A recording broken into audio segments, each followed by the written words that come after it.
గురుగారు, ఆపస్తంభుడు అంటే ఎవరు? పితృకార్యాలలో ఆపస్తంభుడికి ఉన్నటువంటి ప్రత్యేకత ఏంటి? ఆపస్తంభుడికి పితృకార్యాలకు సంబంధం అనేది ఒకటి అని చెప్పలేం.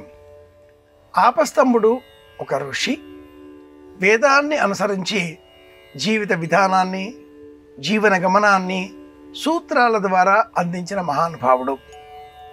ఈ సూత్రాలు 4 విధాలు: వేదం, బ్రాహ్మణం, ఉపనిషత్తులు, ఇతిహాసాలు, పురాణాలు, శాస్త్రాలు, కావ్యాలు, నాటకాలు, ఇలా సాహిత్యమంతా ఒక క్రమంలో ఉన్నప్పుడు వేదాల అనంతరం స్మృతులు, శృతులు, పురాణాలు ఈ క్రమంలో ఈ శాస్త్ర గ్రంథాలు సూత్ర వాంగ్మయం పేరిట వెలువడ్డాయి.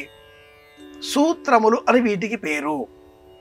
ఎవరు ఏ విధంగా ప్రవర్తించాలి, ఎవరు ఏ పని చేయాలి, ఎక్కడ ఎలా ఉండాలి, ఎప్పుడు టీ తాగాలి, ఎప్పుడు టీ తాగకూడదు, ఎప్పుడు మాట్లాడాలి, ఎప్పుడు మాట్లాడకూడదు, కాలిపైన కాలు వేసుకోవచ్చా, ఈ కాలు నాదే, ఆ కాలు నాదే, నా కాలిపైన నా కాలు వేసుకున్నాను, ఏమిటి తేడా, ఇలా మాట్లాడే వాళ్ళందరికీ కూడా ధర్మశాస్త్రం అనేక సూత్రాలు బోధిస్తుంది, కన్నెర్ర చేస్తుంది.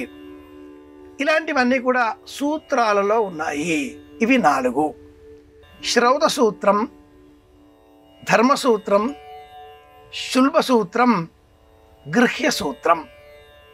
ఈ 4 సూత్రాల మార్గాలను 18 మంది బోధించారు. ఈ 18 మందిలో ఆపస్తంభుడు ఒకడు.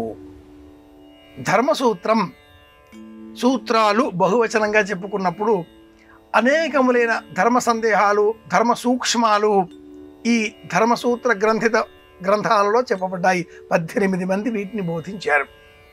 శుల్బ సూత్రాలు స్ట్రక్చరల్ ఇంజనీరింగ్, కన్స్ట్రక్టివ్ యాక్టివిటీస్, హోమశాల, ప్రాజెక్టులు, బడి, గుడి నిర్మాణాలు ఇందులో వస్తాయి. అలాగే శ్రౌత, గృహ్య ధర్మ మార్గాలు. వీటిలో ఆపస్తంభుడు ధర్మసూత్ర సంబంధంగా చెప్పే విషయాలలో శ్రాద్ధ పరంపరలకు సంబంధించిన సందర్భాలు అనేకం రావడం చేత ఆపస్తంభుడు శ్రాద్ధ కర్మలు అనేటటువంటి లౌకికమైన మాట ఒకటి మిగిలింది. బోధాయనుడు, సత్యాషాఢి, గౌతముడు, వశిష్ఠుడు, వామదేవుడు, ఆశ్వలాయన మార్గంలో అనేకులు జాబాలి, కశ్యపుడు ఉండగా యజుర్వేద సంబంధిత మార్గంలో ఈ హిరణ్యకేశి అలాగే ఇంకా పలువురు ఉండగా వారిలో ఒకడు ఆపస్తంభుడు. ఇతడు చెప్పిన సూత్రాన్ని అనుసరించి ఈనాటి కాలంలో ధర్మసూత్రాలలో ఉండేటటువంటి అంతరార్థ మార్గాన్ని పాటిస్తూ శ్రాద్ధ కర్మలను ఆచరించడం మనం గమనించే అంశం అవుతున్నది.